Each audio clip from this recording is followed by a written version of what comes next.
Bonjour à tous et bienvenue dans Priorité au décryptage. Une heure pour mieux comprendre et avoir les clés de l'actualité, même si celle-ci se déroule sous nos yeux en direct comme aujourd'hui, jour de la fête à Macron. Après les violences du 1er mai, 2000 policiers et gendarmes sont dans les rues de Paris cet après-midi pour sécuriser le cortège qui est en train de quitter la place de l'Opéra. Un cortège qui se veut représentatif de toutes les oppositions au chef de l'État, mais qui porte la marque de la France insoumise. Avec nos invités, on va essayer d'analyser les enjeux de cette journée, à la fois pour le mouvement de Jean-Luc Mélenchon, mais aussi pour l'exécutif. PAD, c'est dans un instant, mais tout de suite, c'est le journal.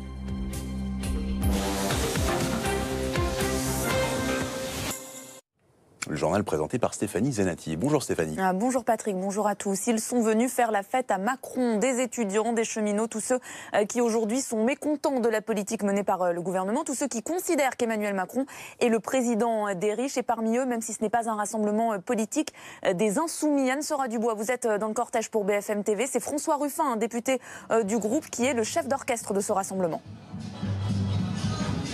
Et c'est lui qui a appelé effectivement à cette fête à Macron, qui est déjà en train de réunir beaucoup de monde à regarder sur ces images de Brice Petit-Fils, la rue du 4 septembre qui est déjà noire de monde. Alors nous nous trouvons sur le bus à Impérial d'où Jean-Luc Mélenchon va prendre la parole tout à l'heure.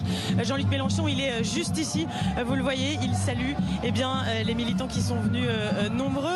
Rassemblement très politique et nous dit-on, ça n'est qu'une étape parce qu'il y a d'abord cette fête à Macron aujourd'hui.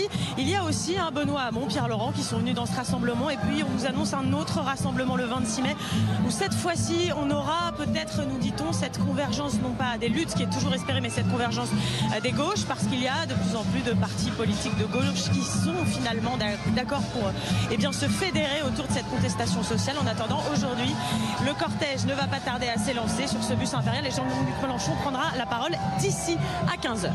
Anne-Sora Dubois avec Brice Petit-Fils, un défilé 4 jours seulement après celui du 1er mai qui avait été émaillé de violence. Les forces de l'ordre sont donc en alerte. Aurélie Casse, un important dispositif de sécurité a été déployé.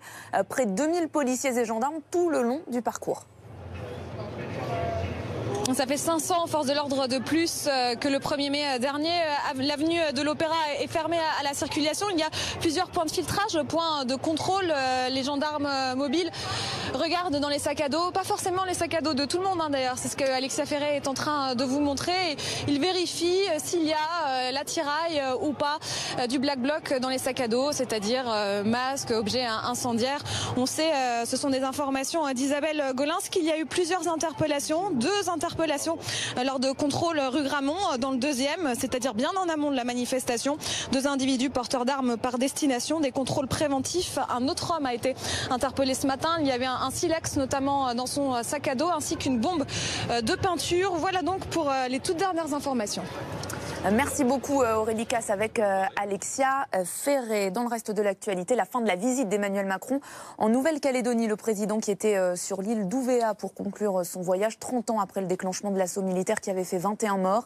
Il s'est recueilli sur place. Il a aussi appelé les électeurs à ne pas faire reculer l'histoire, référence directe au futur référendum sur l'indépendance de l'île qui doit se tenir dans 6 mois. Et n'oubliez pas la diffusion de ce document exceptionnel Macron à l'Élysée, le casse du siècle, une enquête exclusive de la rédaction dans les coulisses de ce qui a été un hold-up politique. Rendez-vous ce soir à partir de 21h et puis demain à 13h et à 17h. Les obsèques d'Angélique, cette adolescente de 13 ans retrouvée morte le week-end dernier, se sont déroulées ce matin à Vambrechy dans le Nord, dans une église pleine à craquer. Même à l'extérieur, de nombreux anonymes ont tenu à venir pour lui rendre un dernier hommage. Lionel Top a suivi la cérémonie pour BFM TV. La messe aura duré 1h30 ici en l'église Saint-Va, une messe entrecoupée de chants, de moments de recueillement et de prise de parole. La famille d'Angélique n'a pas eu la force de s'exprimer au cours de cette messe et c'est finalement le prêtre de cette paroisse qui a tenu à exprimer la tristesse infinie, une tristesse éternelle. Et puis le maire de la commune a ensuite exprimé des souvenirs personnels qu'il avait d'Angélique, sa rentrée en 6e, les footings qu'elle faisait en compagnie de sa sœur dans les rues de la ville. Une messe extrêmement émouvante. 700 personnes étaient à l'intérieur de cette église, 300 à l'extérieur, des habitants de Vambrechy, mais pas seulement. Nous avons croisé des habitants des villes voisines qui ont tenu à exprimer leur soutien, leur solidarité auprès de la famille d'Angélique. Une messe extrêmement émouvante qui s'est terminée par une sortie du cercueil blanc sous les airs qu'affectionnait tout particulièrement Angélique. La messe s'est terminée par l'inhumation dans le cimetière de la ville dans la plus stricte intimité familiale. Voilà Patrick pour l'essentiel de l'actualité. Merci Stéphanie, on vous retrouve dans 1 heure pour un nouveau journal. Dans un instant, priorité au décryptage, on part ou on repart sur la place de l'Opéra à Paris, où c'est la fête à Macron. Derrière ce mot d'ordre à plusieurs sens, une volonté de faire converger les luttes. C'est pas gagné d'avance, y compris au sein de la France insoumise, qui compte pourtant devenir la première force d'opposition au chef de l'État. On va décrypter tout ça avec nos invités en plateau et nos équipes dans la manif. À tout de suite.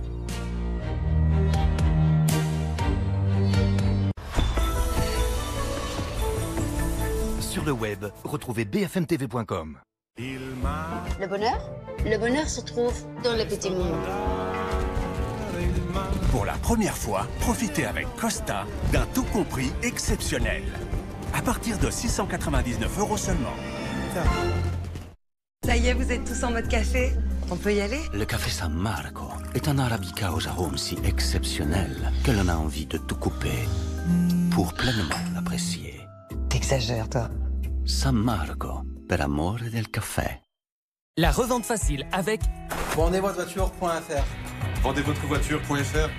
Vendezvotrevoiture.fr. Évaluez votre voiture en ligne gratuitement et vendez-la dans une agence proche de chez vous. Vendezvotrevoiture.fr. Et quelle est la valeur de votre voiture? Vendezvotrevoiture.fr. Quand on dit industrie agroalimentaire, les gens pensent élevage industriel. Et c'est pas rassurant. Pourtant, certaines grandes marques n'hésitent pas à faire appel à des éleveurs qui travaillent différemment. Comme nous. Fleury Michon, par exemple, c'est grâce à nous s'ils ont pu créer leur filière d'élevage sans antibiotiques, sans OGM. Maintenant, si vous avez toujours des doutes, venez vérifier par vous-même. On vous attend. Venez vérifier sur fleurymichon.fr. Comme ça, elle respirera mieux.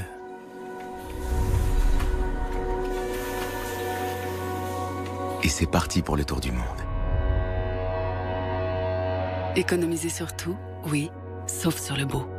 Un jour peut-être, même les gratte-ciels seront en bois. Moi, je préfère les jeux qui sont de la forêt. Pour moi, c'est le bois.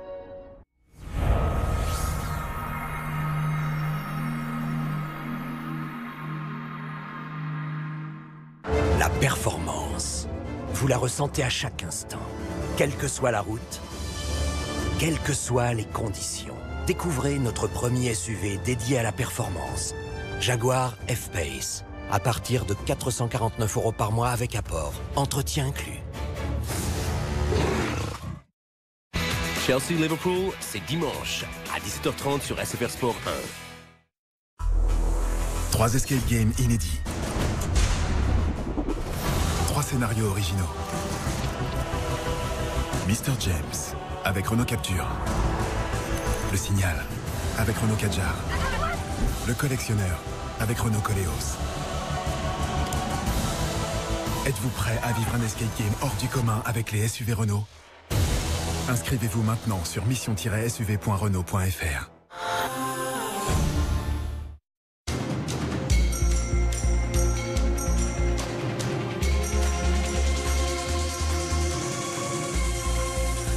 Écoutez votre instinct. Aura, Mugler, l'eau de parfum et la nouvelle eau de toilette.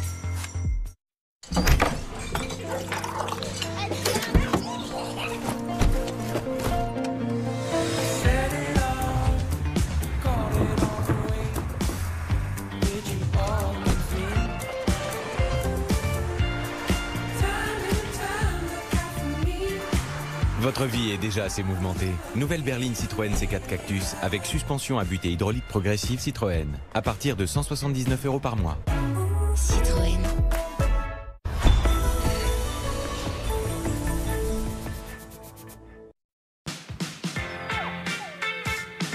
Retrouvez votre programme avec aramisauto.com, vente de voitures d'occasion reconditionnées.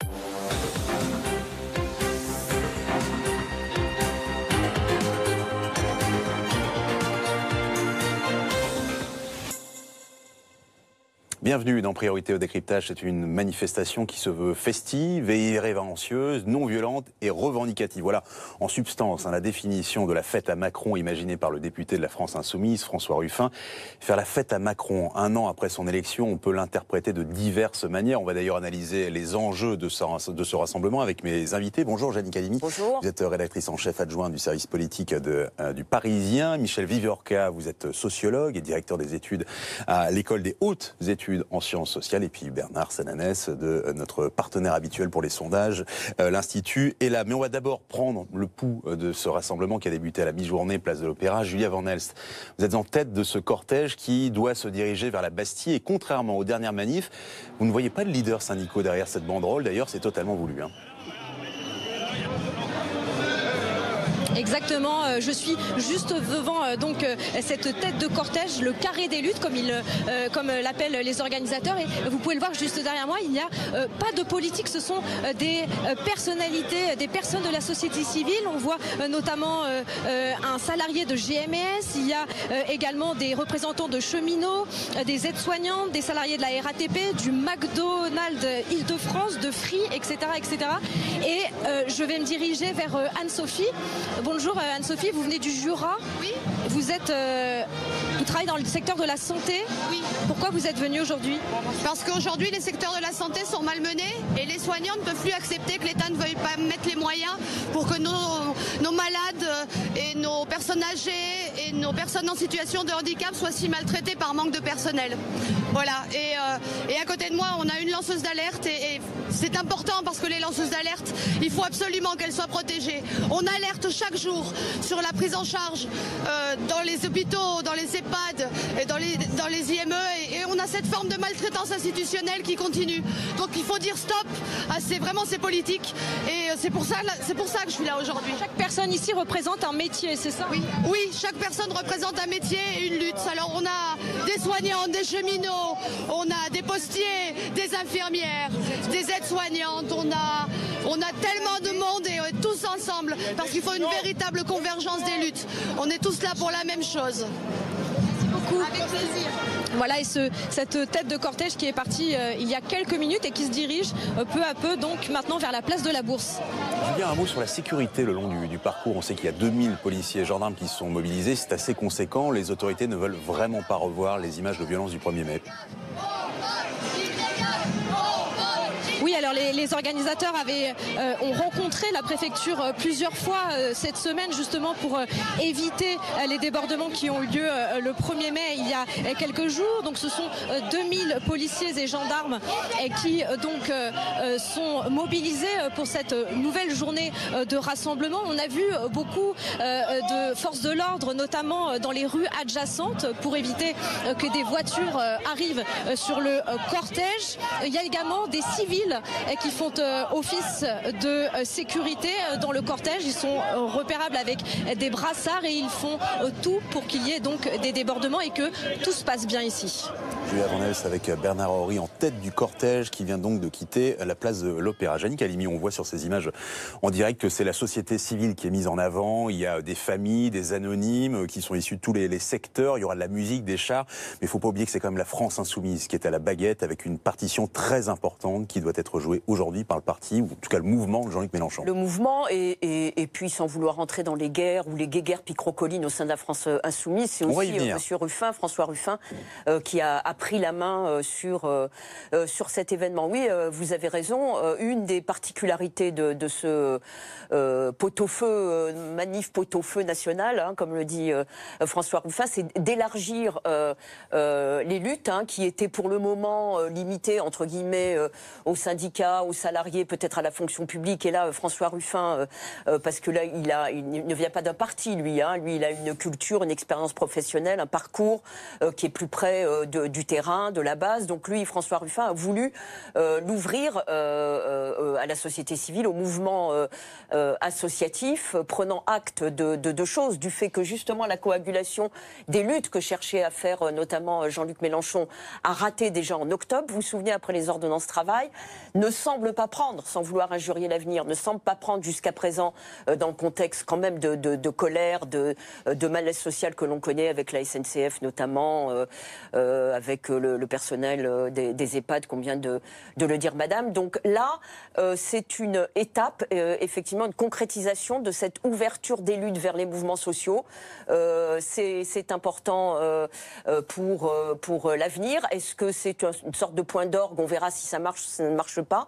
Est-ce que c'est une étape vers autre chose, comme semble le dire Jean-Luc Mélenchon, vers une nouvelle journée qui pourrait englober les syndicats et notamment voilà, la CGT? C'est le rêve de Jean-Luc Mélenchon. Pour le moment, il y a une date d'avancée, mais rien n'est encore arrêté. Donc le temps sera suspendu aujourd'hui pour voir s'il y a masse et quel sens donner à cette mobilisation. Michel Vivorca, on note que c'est un peu plus facile de réunir des anonymes sous une même banderole que les principaux leaders syndicaux, en tout cas sur ce combat. On a vu en tout petit, vraiment tout petit sur cette banderole, convergence des luttes. Est-ce que vous pensez encore que des mouvements aussi différents que ceux qui sont représentés en tête du cortège peuvent s'agréger alors que Emmanuel Macron, l'exécutif, est en train d'accumuler, d'enchaîner les réformes avec un calendrier électoral de toute façon très dégagé? Cette idée de convergence, elle peut avoir plusieurs significations. Elle peut vouloir dire les luttes convergent, c'est-à-dire que les cheminots, les étudiants, les zadistes, etc. ne forment plus qu'un seul et grand mouvement, un seul et grand ensemble. Première idée. Et deuxième idée, la convergence, c'est tout ceci se rassemble parce qu'il y a un débouché politique qui unifie, qui intègre tout ça. Alors, prenons l'une après l'autre ces deux hypothèses. Convergence des luttes, je les trouve peu susceptibles sur le fond de converger. Parce que les demandes des uns et des autres sont très différentes. Ce que demandent les cheminots est quand même assez éloigné de ce que peuvent demander les zadistes ou d'autres. Un agent d'EHPAD, de maison de retraite. Ou sans parler d'Air France. J'en dirais peut-être un quart de mot simplement. Mais enfin, on peut très bien imaginer que des gens se rapprochent, mais je note que ce rapprochement se fait, je ne dirais pas contre les syndicats, mais en tout cas, vous l'avez dit d'une certaine façon, sans les syndicats. Donc c'est la déstructuration, on peut lire cette annonce de convergence comme la déstructuration du syndicalisme français. J'exagère un petit peu. C'est possible, ça, de se passer désormais des syndicats depuis le temps qu'on parle d'une influence de moins en moins forte des syndicats? Laurent Berger, le patron de la CFDT, l'a dit. Je ne me souviens plus des mots exacts, mais enfin, il a dit il ne faut pas exclure qu'il arrive au syndicalisme ce qui est arrivé aux forces politiques classiques, de gauche et de droite. Ça, c'est la première hypothèse. Puis la deuxième hypothèse, c'est est-ce qu'il y a une possibilité de convergence politique, c'est-à-dire un ensemble politique qui se constituerait sur cette base-là. Alors je n'y crois pas du tout. Je n'y crois pas du tout parce que le seul qui pourrait essayer d'incarner un tel rassemblement, c'est Mélenchon, et c'est la France insoumise, et je ne rentrerai même pas dans les divisions éventuelles qu'on peut un peu sentir au sein de ce mouvement parti, mais enfin, je vois mal comment toutes ces luttes pourraient se retrouver portées par un parti, par une force politique qui n'a aucune perspective électorale avant un bon moment. C'est pas le seul, Michel Vivorca, à penser cela. Il y a une bonne partie de la population française qui pense que finalement personne n'est capable de s'opposer de façon politique et crédible à Emmanuel Macron. Oui, on assiste à un vrai paradoxe. On voit bien que les mécontentements sont nombreux, ils s'expriment dans la rue, ils s'expriment dans les conflits sociaux, mais pour l'instant, Michel Vivorca le disait, ça n'a pas de traduction politique. Deux indicateurs pour cela. L'impopularité d'Emmanuel Macron, parce qu'il faut rappeler qu'Emmanuel Macron est toujours impopulaire aux yeux d'une majorité de Français. Dans notre dernière enquête, est là, publiée hier, 53% des Français ne lui font pas confiance, contre 41% des Français qui lui font confiance. Mais ce chiffre de 41% des Français qui lui font confiance, 4 sur 10, il n'a quasiment pas bougé depuis le mois d'août, et il est, si on prend un point de comparaison, 10 points supérieur à François Hollande à la même époque, et même légèrement supérieur à Nicolas Sarkozy à la même époque de son quinquennat. Donc, l'impopularité de l'exécutif ne progresse pas alors que les mouvements sociaux s'affirme. Et deux, vous avez raison, quand on demande aux Français qui est le parti qui incarne l'opposition, la première réponse, c'est aucun de tous les partis qui sont proposés dans la question. 46% des Français. Ce chiffre, il a progressé de 9 points depuis le mois de juillet 2017, quand pour la première fois nous posions cette question. Ensuite, évidemment, le parti qui incarne le plus l'opposition, c'est la France insoumise, pour près d'un quart des Français. Il faut rappeler que quand on pose cette question à peu près tous les mois, la France insoumise a atteint, au moment du Code du travail, 35% sur cette question. Donc même la France insoumise, qui est encore le premier parti d'opposition aux yeux des Français interrogés, recule. Et ça, c'est évidemment un atout. L'atout d'Emmanuel Macron, c'est la division des oppositions politiques et la non-entente, pour l'instant, des oppositions politiques et syndicales. Ça, évidemment, ça lui donne une capacité à continuer à agir. On le voit d'ailleurs dans le détail, il y a, c'est vrai, 46% des Français qui estiment que personne n'est en mesure de se mobiliser et de faire preuve d'une opposition crédible. On voit aussi que la France insoumise et le Front National sont deux partis d'extrême, en tout cas avec des points de vue radicaux. Ils sont très loin devant les Républicains, encore plus loin devant le Parti Socialiste, je crois qu'il est à 4 points, quelque chose comme ça. Est-ce que lorsqu'il y a un pouvoir de centre, ou alors centre-droit, si on veut, il n'y a qu'à l'extrême qu'on peut vraiment proposer une opposition? En tout cas, vous soulignez un point qui est très important, c'est que les deux partis qui ont été les partis de gouvernement, LR et le Parti Socialiste, le balancier, à aujourd'hui, ne revient pas vers eux. Il revient vers France Insoumise, qui n'était pas au second tour de l'élection présidentielle, qui a, il faut le rappeler, que 17 députés au scrutin législatif, même si Jean-Luc Mélenchon a rassemblé près de 20% des suffrages. Et donc, les oppositions classiques, traditionnelles des anciens partis n'ont pas repris le dessus. Et oui, Emmanuel Macron s'est installé sur un espace central, et face à cet espace central, il y a une opposition qui est très forte, qui est très virulente. On le voit dans les enquêtes. Il y a un quart des Français qui déclarent ne pas faire du tout confiance à Emmanuel Macron. Il y a des clivages qui sont très profonds, une expression, y compris dans les questions ouvertes qu'on ne publie pas, mais qui est souvent très violente à l'égard du président de la République. Et je dirais qu'on voit bien qu'il y a un président de la République qui est face à deux France. Une France qui, grosso modo, qu'on peut qualifier d'un socle réformateur plutôt minoritaire, mais qui soutient l'idée, la volonté de transformation. Et puis, une opposition divisée, mais qui, aujourd'hui, exprime des sentiments très négatifs à l'égard principalement du sentiment d'une politique qui est jugée injuste par plus de 6 Français sur 10. Et on le voit aujourd'hui sur les images en direct. On a vu notamment une effigie d'Emmanuel Macron en roi avec une couronne et surtout la corde au cou. Ça reste tout de même en termes d'image, des logos, des symboles de la France Insoumise qui est là. Encore une fois, Janik Halimi, ce mouvement, il joue une partition très importante avec peut-être 2 chefs d'orchestre parce qu'on dit que c'est la fête à Macron, c'est peut-être aussi la fête de François Ruffin. Et ça, est-ce que ça peut poser problème au sein d'un mouvement qui est vraiment au pied de Jean-Luc Mélenchon? Deux choses. Sur votre dernière question sur François Ruffin, moi-même je le soulignais tout à l'heure en disant les guéguerres picrocolines entre Jean-Luc Mélenchon et François Ruffin, qui est plus spontanéiste, qui est plus... C'est le début de quelque chose, ça, ou pas? Écoutez, franchement, je ne pense pas que François Ruffin, parce que c'est un électron libre, parce qu'il n'est pas du tout sur la même idéologie que Jean-Luc Mélenchon et certains de ses proches, puisse poser un problème et ait pris effectivement, en tout cas la mise en musique de ce mouvement, que ça ait pu gêner Jean-Luc Mélenchon et le mouvement institutionnel, j'allais dire, de la France Insoumise, oui. Mais de là à dire que François Ruffin peut devenir un empêcheur de tourner en rond, d'aller de l'avant et une sorte de concurrent politique à Jean-Luc Mélenchon au sein de la France Insoumise et plus généralement sur la scène politique, je ne pense pas. François Ruffin, d'ailleurs, je pense, ne le souhaite pas et ne l'imagine pas. C'est une chose. Après, sur le mouvement de la France Insoumise, qui était votre première question, oui, c'est un élément important, c'est un moment important. Parce que comme on le disait tout à l'heure, souvenez-vous, après les ordonnances travail où la mobilisation a été très faible, Jean-Luc Mélenchon disait lui-même Macron dans le bras de fer a gagné le point. Jean-Luc Mélenchon avait un petit peu disparu, enfin toutes choses égales par ailleurs, bien sûr. Il tenait des propos assez caricaturaux, des propos violents et caricaturaux. Là, il essaie tout de même de se redonner, et pour le moment il y arrive, comme vous le disiez. Pour le moment, c'est le seul à tenir tout de même une place importante, visible, si ce n'est crédible, mais en tout cas visible en termes d'opposition à Emmanuel Macron.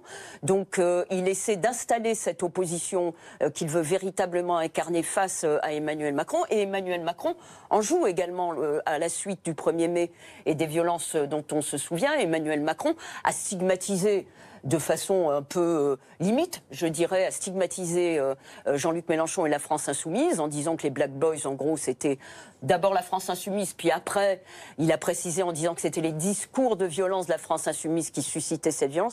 Toujours est-il que Macron et Mélenchon ont besoin de se positionner sur la scène politique que vous décriviez tout à l'heure. Un Emmanuel Macron aux commandes mondialiste, européiste, et puis deux extrêmes, à gauche avec Mélenchon populiste et souverainiste, et à droite avec Marine Le Pen. Voilà, c'est un positionnement politique qui pourrait petit à petit nous amener bien sûr vers les européennes. Bernard, finalement, les Français ne voient pas de mouvement en possibilité d'être une opposition crédible. Par contre, ils voient une personne, ça reste Jean-Luc Mélenchon. Oui, il y a une personnalité qui, évidemment, notamment parce qu'elle a fait son score 2 fois à l'élection présidentielle, score très important, qui a failli amener Jean-Luc Mélenchon au second tour.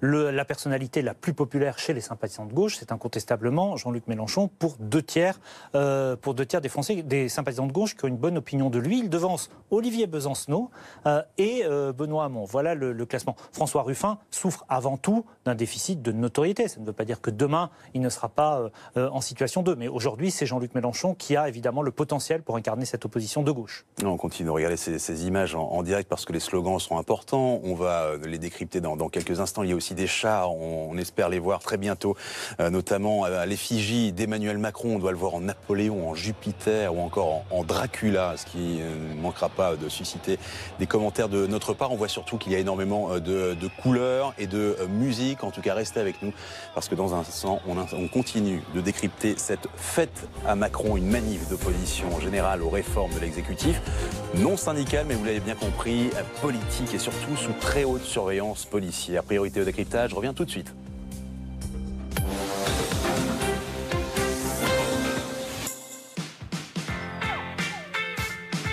Retrouvez votre programme avec aramisauto.com, vente de voitures d'occasion reconditionnées. Foire de Paris 2018 sera placée sous le signe de la Green Attitude. Au détour des allées, les visiteurs pourront faire leurs achats d'ameublement, se restaurer ou encore profiter de nombreuses animations. Pour remporter l'électroménager le plus innovant, jouez tout de suite sur bfmtv.com. Foire de Paris, un partenariat BFM Paris. Retrouvez l'appli BFM TV sur votre mobile. Le café des petits producteurs Malongo, issu du commerce équitable, protège la Tierra Madre. À travers un savoir-faire unique et la passion d'un métier. Nous respectons ce travail qui leur permet de vivre avec un revenu minimum garanti. C'est ça le commerce équitable. Les petits producteurs font les grands cafés. Le cœur des hommes bat dans Malongo. Si chez Fleury Michon, ils ont pu créer une filière d'élevage sans antibiotiques, sans OGM, c'est un peu grâce à nous. Parce qu'à un moment, on a su travailler différemment. Maintenant, si vous avez toujours des doutes, venez vérifier par vous-même. Venez vérifier sur fleurymichon.fr.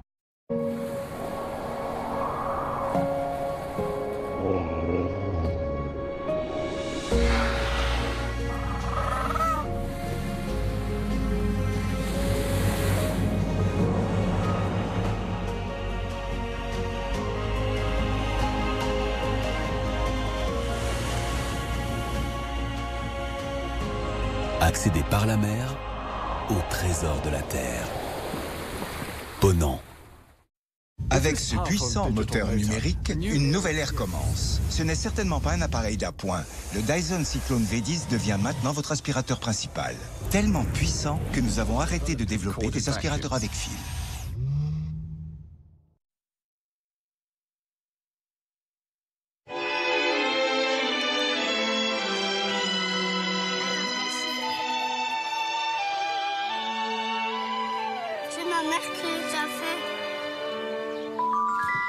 Maman, c'est toi la plus belle du monde. Aucune autre à la ronde n'est plus jolie.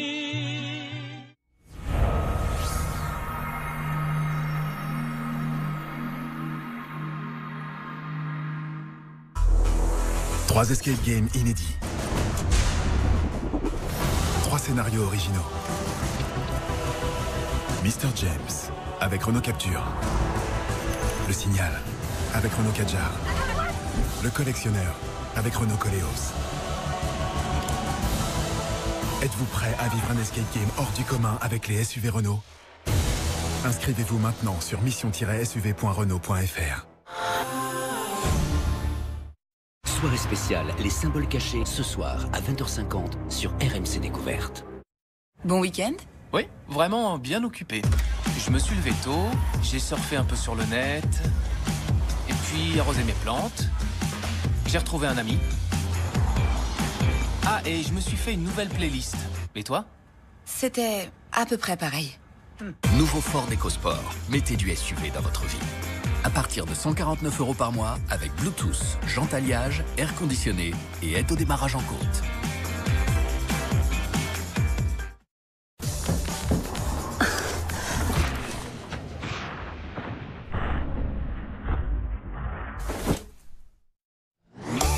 Toi aussi, tu as trop de vêtements dans tes placards? Vends-les sur Vinted. Télécharge l'application, prends une photo de ton article, ajoute-le et vends. Le meilleur dans tout ça? Tu vends sans frais sur Vinted. Grâce à Vinted, tu gagnes de l'argent et tu fais de la place dans tes placards. Commence à vendre dès maintenant. Télécharge gratuitement l'application Vinted. Tu ne le portes pas? Vends-le.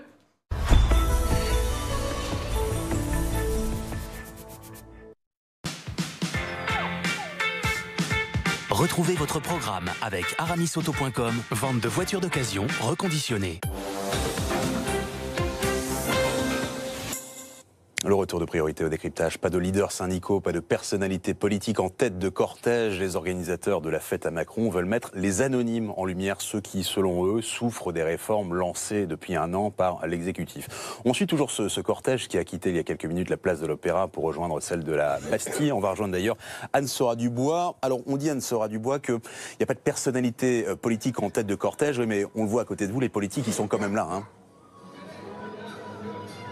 Et notamment ceux de la France Insoumise. Bonjour Clémentine Autain. Bonjour. Qu'est-ce que ça veut dire, la fête à Macron? C'est tout simplement cette envie d'une grande mobilisation populaire, joyeuse comme elle est aujourd'hui. C'est vrai que cette manifestation, on a la chance d'avoir le soleil, mais on se rend compte que sont venus toute une série de militants, de sympathisants, de citoyennes et citoyens qui ont tout simplement envie de dire à Emmanuel Macron qu'il faut qu'il arrête sa politique, qui est une politique au service des hyper riches, qui détruit le code du travail, qui détériore les conditions de vie du grand nombre, qui creuse les inégalités sociales et territoriales. Donc il y a de la colère, vous le voyez, mais il y a aussi beaucoup de joie. Et en fait c'est ça notre enjeu, c'est de transformer cette colère en une énergie qui produise un front social et politique et qui trace un chemin différent, pas simplement différent de la politique d'Emmanuel Macron, mais même différente de 30 voire 40 ans de politique néolibérale et austère dont on ne veut plus. Alors on a bien compris que dans tout ça, étant donné les nombreux corps de métier qui sont présents, il y a une envie de convergence des luttes, il y a aussi une envie de convergence des gauches, en tout cas les militants le répètent depuis le début de ce front de contestation sociale. Ça a pris du temps jusque-là, mais on nous dit ici que c'est en train de se produire. Oui, c'est en train de se produire, c'est vrai que... C'est ce que vous voulez en tout cas. C'est ce qu'on veut, mais c'est en train de se produire. C'est-à-dire que chacun a voulu vérifier qu'on n'allait pas se mettre derrière l'un ou derrière l'autre, mais qu'on allait faire ensemble. Il y a une date qui est maintenant dans le paysage politique, le 26 mai, une grande manifestation, dans laquelle on retrouvera à la fois des syndicalistes, des militants politiques, en effet, venus de la France Insoumise, mais aussi du Parti communiste français, de Génération, d'autres mouvements politiques encore. Et surtout... il faut que ce soit une mobilisation populaire. Vous voyez ce que je veux dire? Nous, ce qu'on veut, c'est qu'il y ait un déferlement de monde, parce que c'est simplement le nombre qui rendra crédible la proposition politique alternative, c'est-à-dire différente, et qui nous permettra de faire reculer ce gouvernement. C'est notre objectif. Il faut que ce gouvernement cesse sa politique, qui est une politique de gigantesque casse sociale.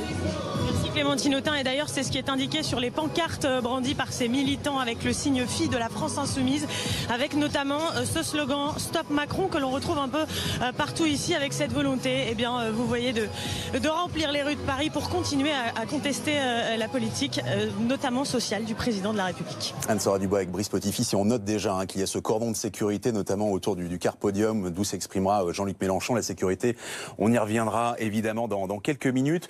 Avec vous, Michel Vivorca, on regarde depuis le début de cette émission tous les panneaux, tous les logos, cette représentation. On se souvient qu'il y a quelques jours, Jean-Luc Mélenchon ne parlait plus de convergence des luttes, mais de coïncidence des luttes. Convergence, c'est revenu. Quel terme vous utiliseriez ? Bon, d'abord, je n'ai pas beaucoup entendu parler de la SNCF. Je n'ai pas beaucoup entendu parler d'Air France dans tous les commentaires que l'on entend. Donc, je pense que c'est un mouvement à prendre très très au sérieux dans ce qu'il vient de nous dire de ses aspirations à, comme pour reprendre le vocabulaire des acteurs, à arrêter la casse.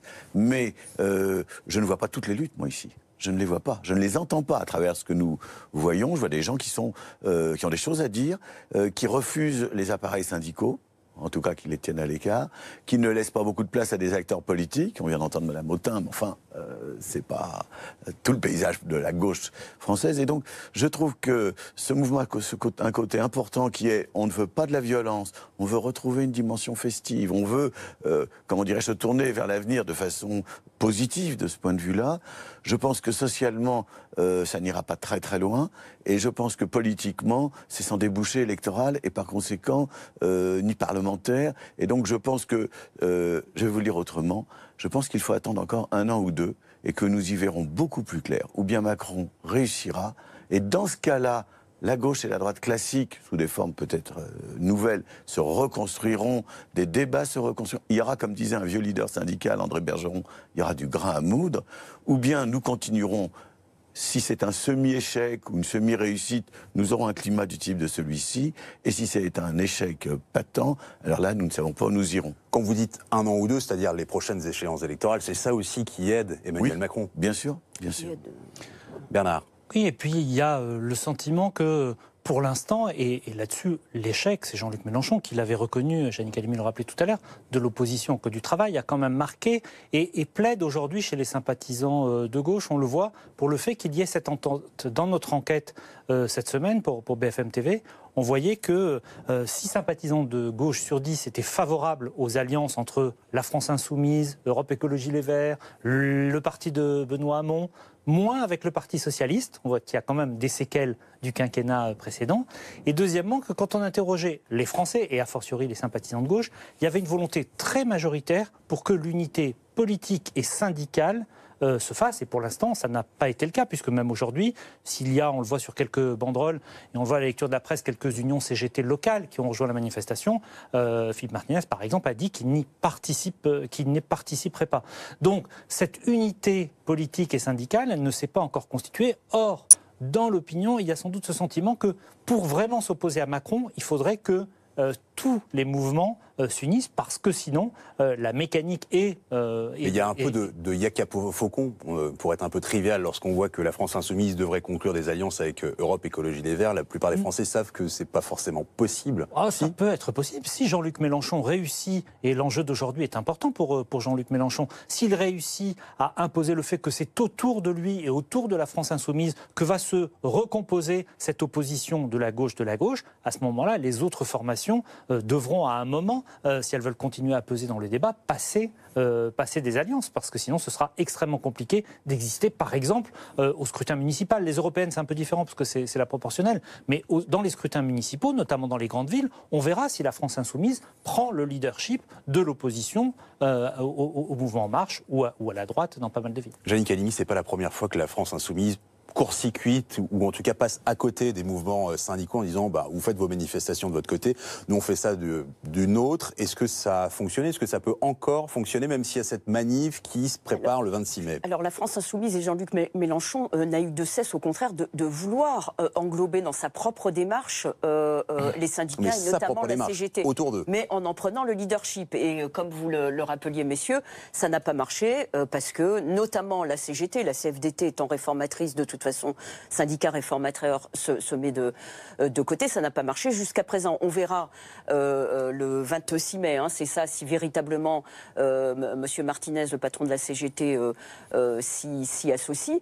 On verra, mais c'est un pari et il n'y a pas non plus, je répète ce que dit Bernard, cette coagulation de toutes les gauches au plan politique, parce que notamment la nouvelle gauche ou le Parti socialiste, pour le moment, s'y refusent. Mais alors, j'ai envie de dire également que ça risque d'être socialement un barreau d'honneur, cette grande manifestation. Parce que si Emmanuel Macron continue sur ses réformes, que les mobilisations qu'on constate depuis 2 mois finissent par s'étioler, et si cette réforme test, qui est celle de la SNCF avec la fin du statut des cheminots pour ceux qui entrent à la SNCF, prend place, il y a de fortes chances ou de forts risques, selon le côté où on se met, que c'est une carte blanche pour la suite suite à venir pour Emmanuel Macron. Et donc, ce sera très dur socialement pour les syndicats ou pour des partis politiques de s'organiser dans la rue. Et contrairement, à ce que dit M.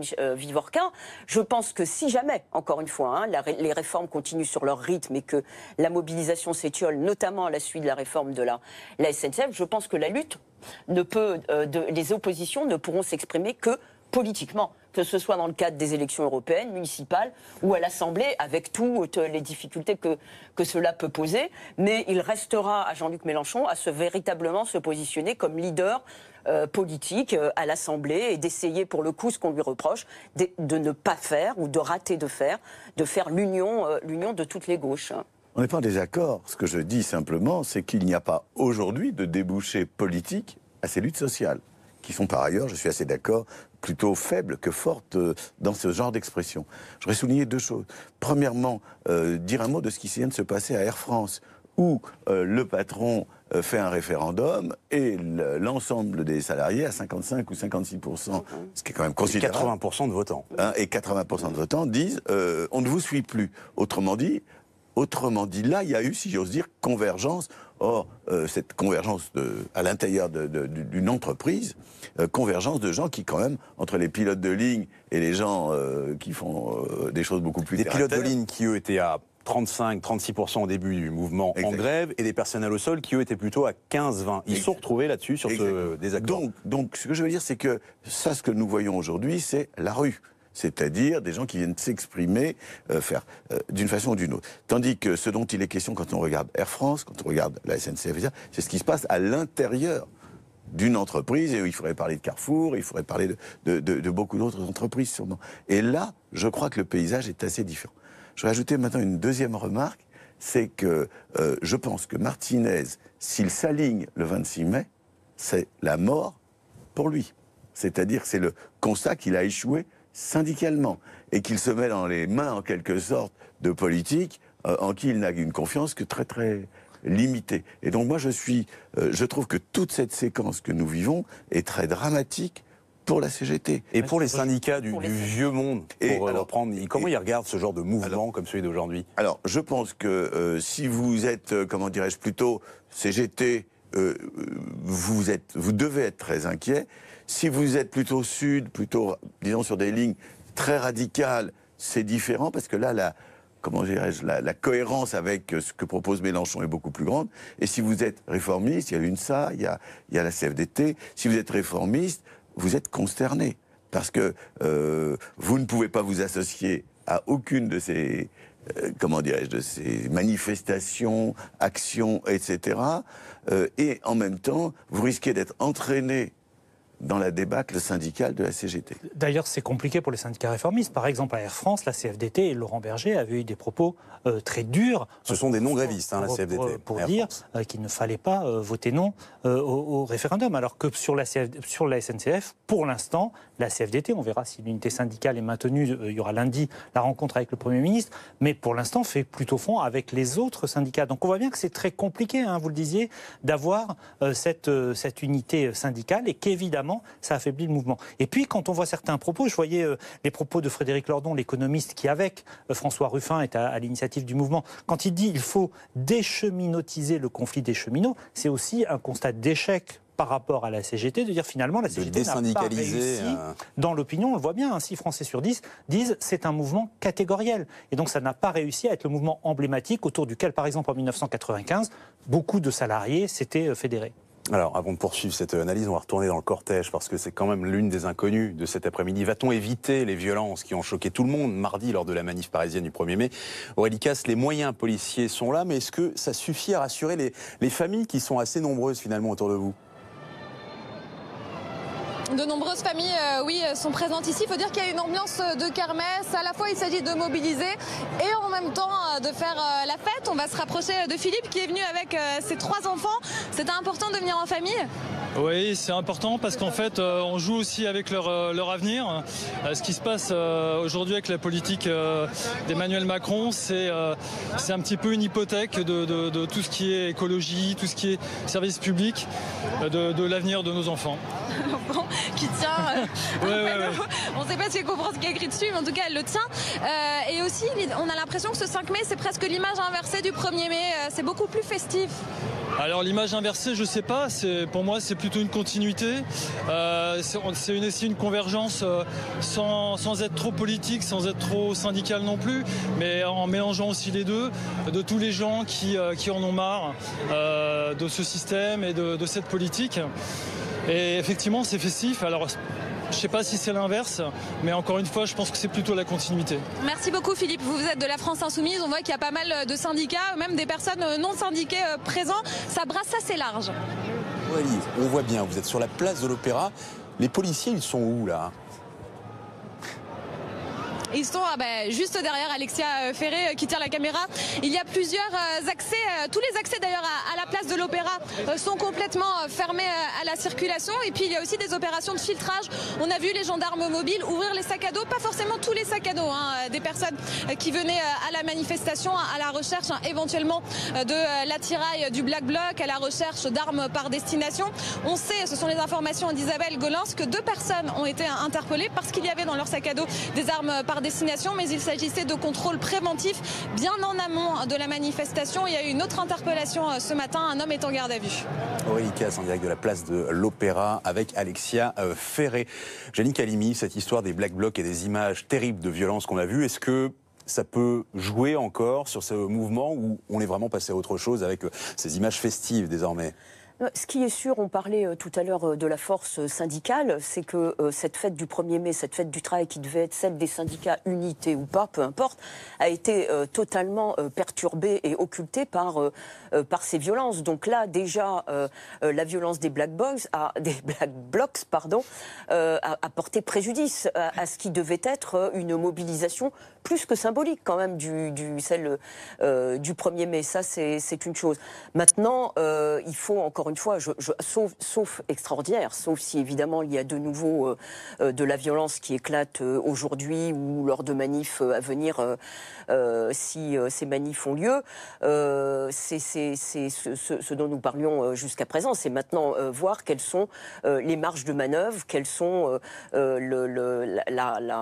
l'audience qu'ont les syndicats, les mouvements politiques, et puis la détermination et la légitimité que l'opinion publique peut apporter aux réformes d'Emmanuel Macron. On en est là. Pour ce que l'on voit aujourd'hui, on en saura un peu plus cette semaine sur la SNCF, puisque le Premier ministre doit recevoir... dès lundi.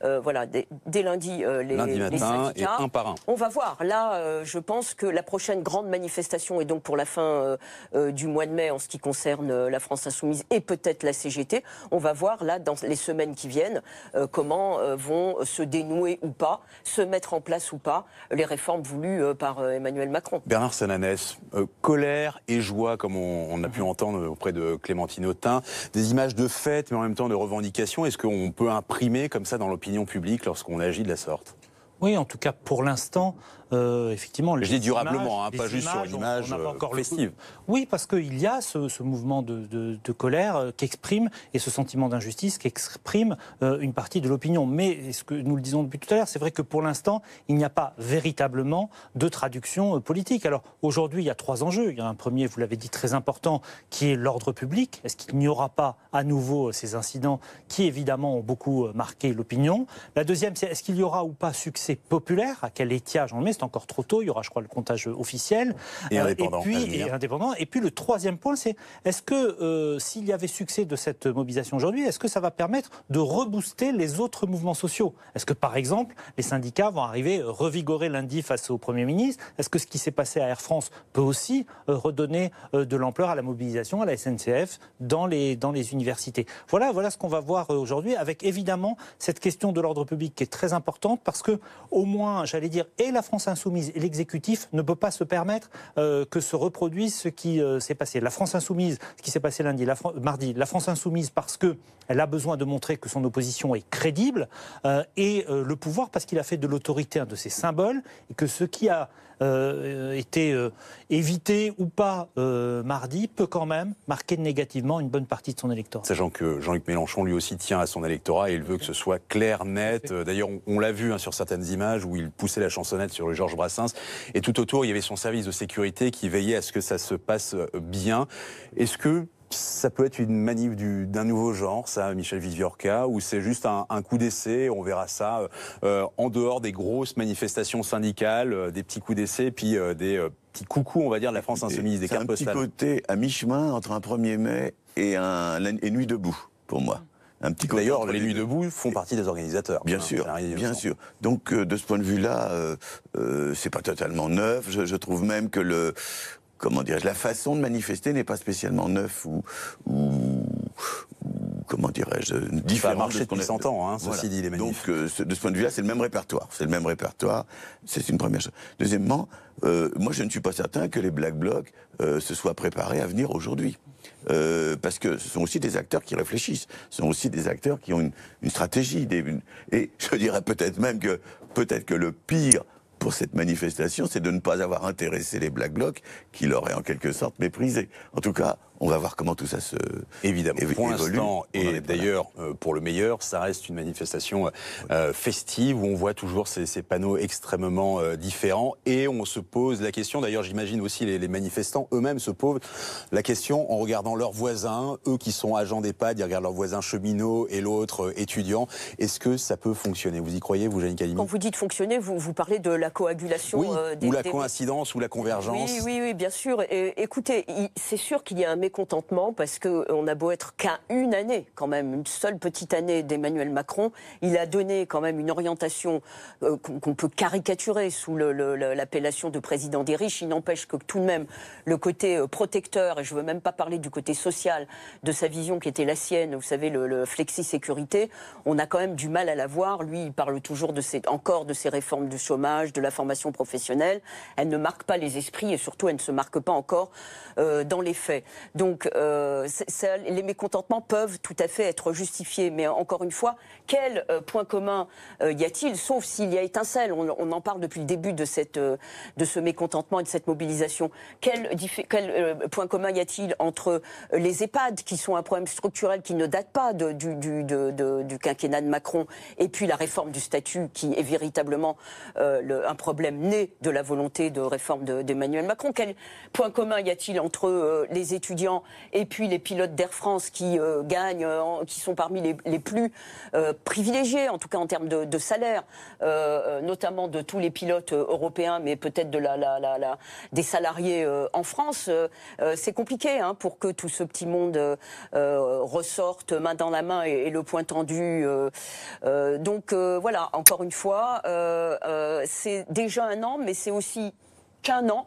Et il y a peut-être, comme Bernard le souligne au fil de ces sondages, encore, même s'il n'y a pas une adhésion majoritaire de la population, il y a quand même encore une sorte d'expectative qui est de dire... On a l'impression que ceux qui étaient mécontents le sont encore plus, mais ils ne sont pas forcément plus nombreux. C'est exactement ça. C'est-à-dire que la polarisation autour d'Emmanuel Macron est très forte. Il a réussi à élargir une base électorale, à aller notamment dans l'électorat de droite et un peu dans l'électorat de Benoît Hamon chercher des soutiens, mais il a encore clivé davantage ceux qui étaient hostiles, les électeurs de Marine Le Pen, les électeurs de Jean-Luc Mélenchon. Et il y a un point, c'est que la promesse qui était forte d'Emmanuel Macron, celle du libéré protégé, aujourd'hui, elle n'est pas considérée comme une promesse tenue. Il n'y a que 16% des Français qui disent que la première année a permis de faire en même temps libéré et protégé. Merci beaucoup à tous les trois. Michel Viviorca, ça va vite, une heure d'émission, mais merci en tout cas également à Jeannick Halimi et Bernard Salanès. Et merci à tous d'avoir suivi ce nouveau numéro de Priorité au décryptage. Tout de suite, vous avez rendez-vous avec Stéphanie Zenati et Igor Saïri pour le non-stop qui reviendront évidemment sur cette manifestation, la fête à Macron. Moi, je vous retrouve demain à 14h. Très bon après-midi sur BFM TV.